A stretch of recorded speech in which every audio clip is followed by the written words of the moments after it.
Halo semuanya, kembali lagi bersama saya Prima dalam tutorial pengisian ISPT PPH Badan Part 6. Pada video part 6 kali ini saya akan menjelaskan bagaimana cara menginput lampiran 4, mengisi lampiran induk, dan bagaimana kalau misalkan dia itu PPH-nya kurang bayar atau lebih bayar, dan mengisi angsuran PPH pasal 25 dan menghitungnya.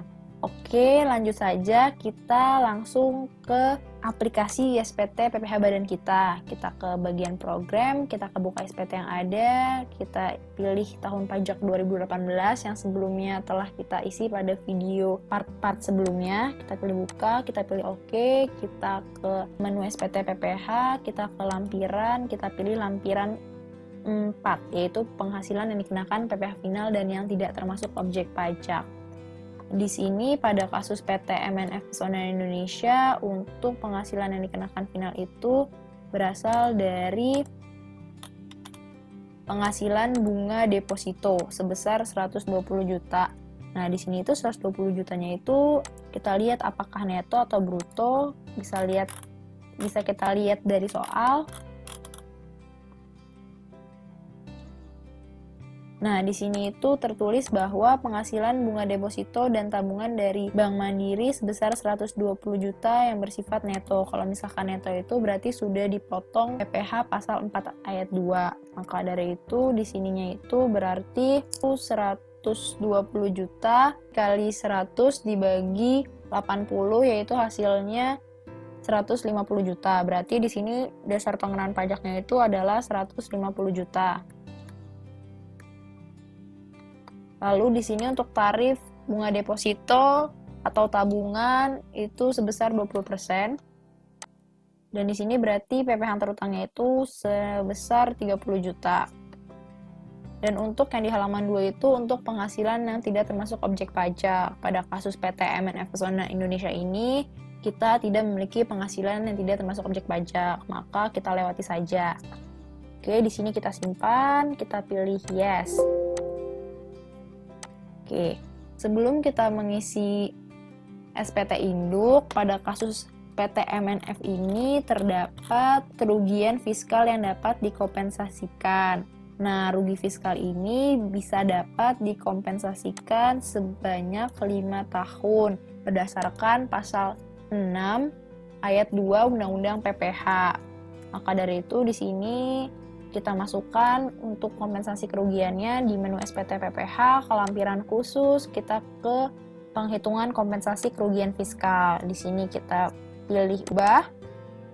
Lalu kita mulai isi di 2013, dia ada rugi SPT tahunan sejumlah 2.450 juta.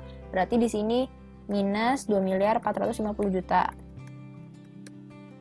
Lalu di tahun 2014-nya dia ada laba sebesar 2.510 juta. Kita klik kanan, kita paste. Di tahun 2015 dia ada rugi sebesar 1.200.000. Sini kita minus, lalu kita paste. Selanjutnya di 2016 dia ada rugi sebesar 2.325 juta. Kita paste. Lalu di 2017 dia ada laba sebesar 1.420 juta. Kita paste. Di sini kita klik simpan. Nah, data berhasil disimpan. Di sini diberitahu kalau misalkan di tahun 2018 rugi fiskal yang dapat mengurangkan laba fiskal senilai 2.105 juta. Di sini juga saya sudah menghitungnya di lembar Excel. Untuk kompensasi kerugian, iya sama. Untuk kompensasi kerugiannya 2.105 juta. Oke, di sini kita tinggal tutup. Apakah data akan disimpan? Kita pilih yes. Kita pilih oke. Lalu kita lanjut ke SPT induk. Kita pilih SPT PPH, kita pilih yang SPT PPH wajib pajak badan.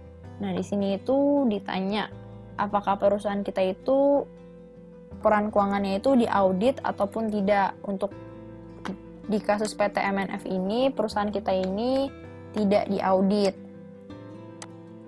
Oke. kita pilih tidak diaudit. Ya, di sini nama kantor konsultan pajaknya kita isi, copy, paste, NPWP kantor konsultan pajaknya kita copy, kita paste, nama konsultan pajaknya kita copy, paste, lalu NPWP dari konsultan pajaknya kita copy, lalu kita paste. Oke, selanjutnya ke bagian A sampai C.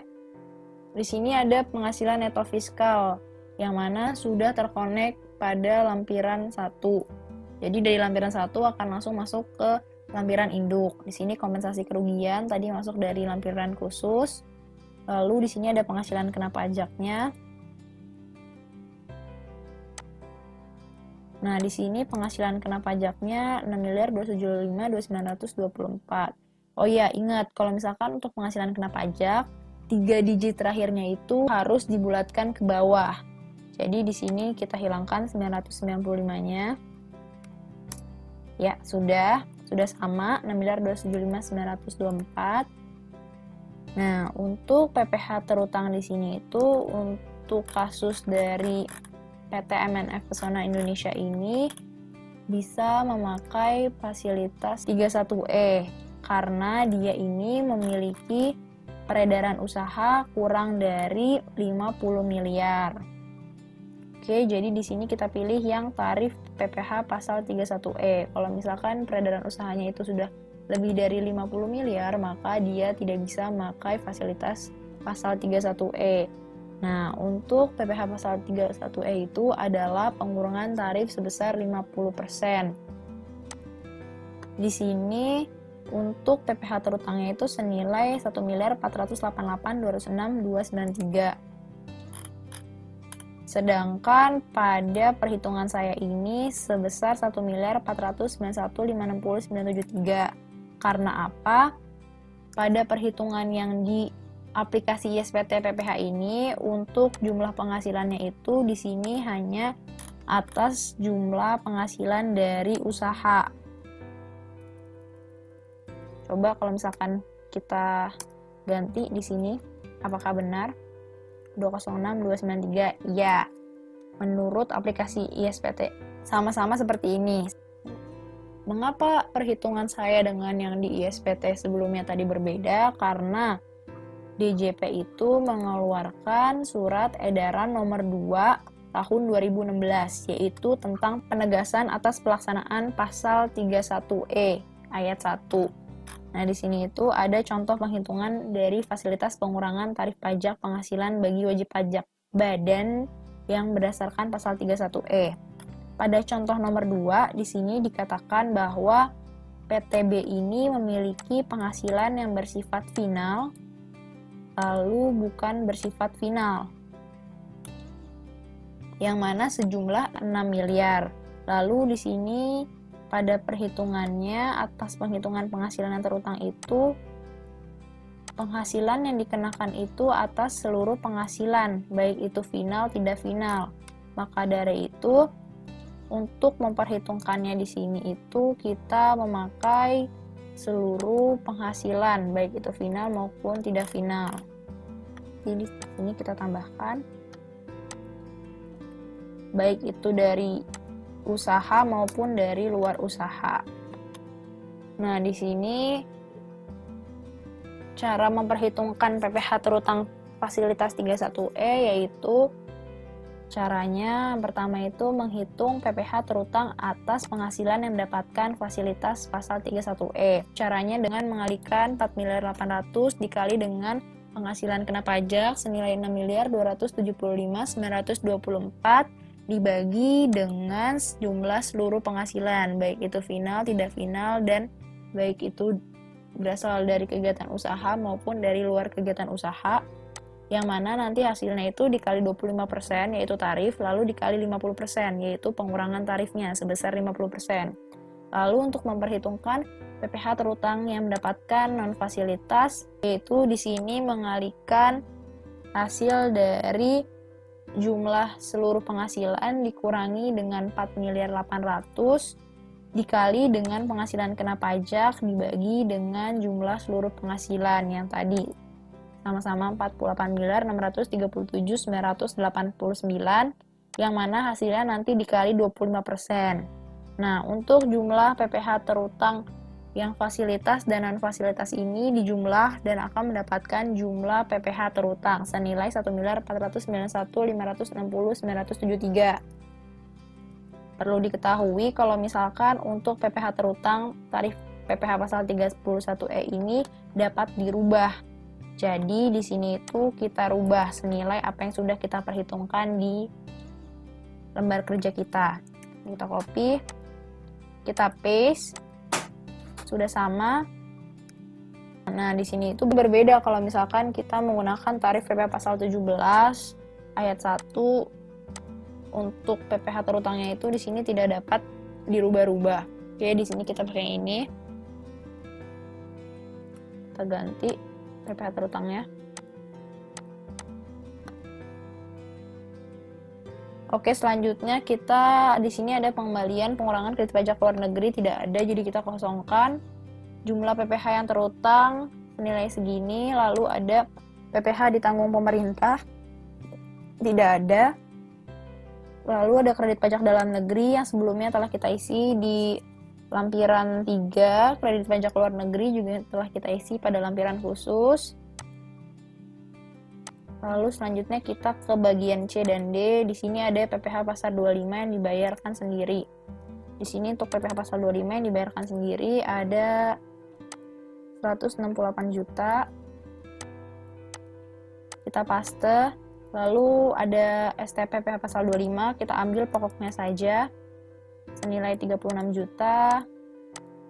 Ya, di sini langsung terlihat PPh yang kurang bayarnya yaitu sebesar 460.233. Ya, di sini sudah sama. Untuk bagian E di sini untuk angsuran PPh pasal 25.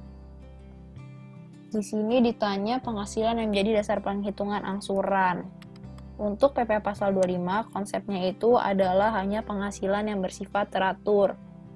Pertama-tama kita taruh di sini laba fiskalnya senilai 8.380.924.995. Lalu di sini ada penghasilan tidak teratur yang berasalkan dari laba selisih kurs.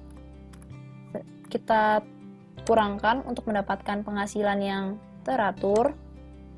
Lalu di sini untuk kompensasi kerugiannya tidak ada karena apa? Senilai 2.105 juta ini sudah kita kompensasikan pada tahun pajak 2018. Untuk tahun 2019-nya tidak ada untuk kompensasi kerugiannya. Di sini dapat penghasilan kena pajaknya senilai 7.130.924. Karena apa? Karena ada pembulatan ke bawah 3 digit ke belakangnya.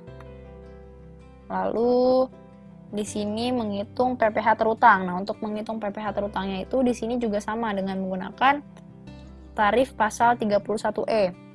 Yaitu untuk PPh terutang fasilitas 31E untuk PPh pasal 25, penghasilan yang ada di sini itu hanya penghasilan yang bersifat teratur saja.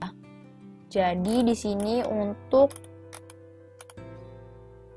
penghasilan laba selisih kursnya itu kita kurangkan. Di sini mengacu PSE nomor 2 tahun 2015 pada soal nomor 5. Yang mana di sini untuk penghitungan angsuran PPh pasal 25, dia ada penghasilan bersifat teratur dan tidak teratur dan PPh yang bersifat final atas sewa. Dan di sini yang dipakai itu senilai 12.430 yang berasalkan dari penghasilan teratur ditambahkan dari PPh yang bersifat final atas sewa. Berarti di sini itu cuman penghasilan yang bersifat teratur saja, baik itu final maupun tidak final. Oke, untuk menghitungnya sama seperti tadi, yaitu pengkalian 4.800.000 dikali 7.130.924 dari penghasilan kena pajak dibagi dengan total seluruh penghasilan teratur yaitu 47.387.989 lalu dikali 25% dikali lagi pengurangan sebesar 50% untuk mendapatkan PPh terutang fasilitas 31E. Dan untuk non fasilitas di sini juga seluruh penghasilannya dikurangin dengan 4.800.000 dikali dengan 7.130.924 dari penghasilan kena pajak dibagi dengan total seluruh penghasilan teratur. Lalu dari hasil tersebut dikali 25% untuk mendapatkan total PPh terutang. PPh terutang fasilitas 31E ditambahkan dengan PPh terutang non fasilitas 31E. Di sini dapat jumlahnya itu 1.692.443.261, dan untuk mendapatkan PPh pasal 25-nya itu kita masukkan terlebih dahulu kredit pajaknya. Kredit pajak di sini sama seperti kredit pajak yang ada di tahun 2018 karena penghasilan ini itu bersifat teratur. Dan untuk menghitung PPh pasal 25 atas kredit pajak PPh pasal 25-nya ini tidak boleh dimasukkan kembali. Jadi di sini untuk kredit pajak dapat 827.507.40 yang mana kredit pajak ini yang telah masuk pada lampiran untuk PPh pasal 22 dan 3 itu masuk ke lampiran kredit pajak dalam negeri, dan PPh pasal 24 ini masuk ke lampiran khusus atas kredit pajak penghasilan luar negeri. Dapat PPh pasal 25-nya itu sebesar 864.942.521, dan untuk memperhitungkan PPh pasal 25 per bulannya karena apa? Untuk PPh pasal 25 itu dibayarkan per bulan. Di sini untuk per bulannya itu dapat 72.078.543. Di sini kita copy aja dari penghasilan yang menjadi dasar angsuran. Senilai 7 miliar.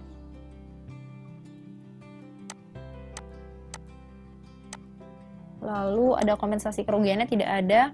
Jadi PKP-nya sama. Dan untuk PPh terutangnya itu di sini kita ganti sebesar yang ini karena tadi kalau misalkan pada ISPT itu memperhitungkan penghasilan yang dari penghasilan tidak final dari kegiatan usaha saja. Tapi dan untuk kredit pajaknya kita masukkan yang 827.507.40. Tapi untuk PPh pasal 25 sebulannya 72.078.543 ya sudah sama.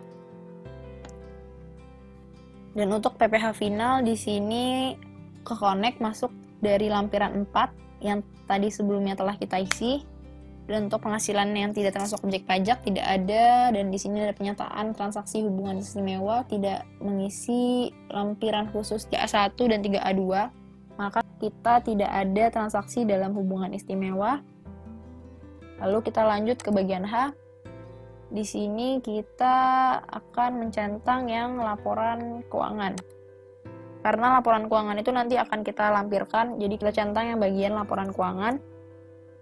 Untuk tanggal lapor SPT-nya di sini kita asumsikan saja di batas akhir pelaporan SPT tahunan PPh Badan, yaitu batasnya itu maksimal 4 bulan setelah berakhirnya tahun pajak, yaitu tanggal 30 April tahun 2019. Oke, kita pilih oke. Ini kita simpan.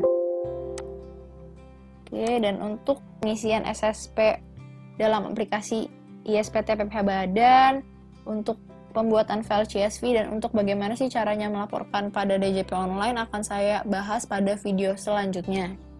Mungkin cukup sekian video tutorial pengisian ISPT PPh Badan part 6 kali ini. Kurang lebihnya mohon maaf. See you di video selanjutnya. Bye!